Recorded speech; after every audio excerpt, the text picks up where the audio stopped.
যৌগিক গেটকে সাধারণত সার্বজনীন গেট বলে। আর যৌগিক গেট আছে দুই প্রকার।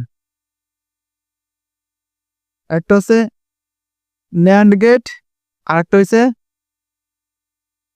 নর গেট। ন্যান্ড গেট আর অন্যটা হচ্ছে নর গেট। ন্যান্ড গেট হচ্ছে অ্যান্ড গেট প্লাস নট গেটের সংমিশ্রণ। তাহলে আমরা প্রথমে অ্যান্ড গেট, যেহেতু প্রথমে আমরা অ্যান্ড গেটটা আঁকি। অ্যান্ড গেটে এই অ্যান্ড গেট, আর এখানে আমরা ইনপুট নিলাম এ বি, তাহলে দুইটা ইনপুট নিলাম না, তাহলে আমাদের এটা এখন আউটপুট হবে কি এ বি, যেহেতু ন্যান্ড গেটের হচ্ছে গুণের কাজ করে, ন্যান্ড গেট হচ্ছে গুণের কাজ করে। এখন দেখবো আমরা তাহলে NAND gate plus not gate, তাহলে আমরা নট গেট যুক্ত করা হবে। নট গেট যুক্ত করতে নট গেট চিহ্ন দিলাম।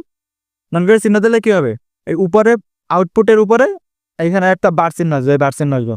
তাহলে এটা হচ্ছে কি ন্যান্ড গেট। ন্যান্ড গেটটা মনে রাখতে উপায় কি, ন্যান্ড গেট সমান হচ্ছে এই যে and gate, and gate plus not gate, not, এই দুইটা গেট মিলা হয়েছে ন্যান্ড গেট। আর এটা হচ্ছে ন্যান্ড গেটের চিত্র। এখন দেখবো না নর গেট। নর গেট মানে কি, নর গেট হচ্ছে অর গেট, এই অর গেট দিলাম প্লাস নট গেট।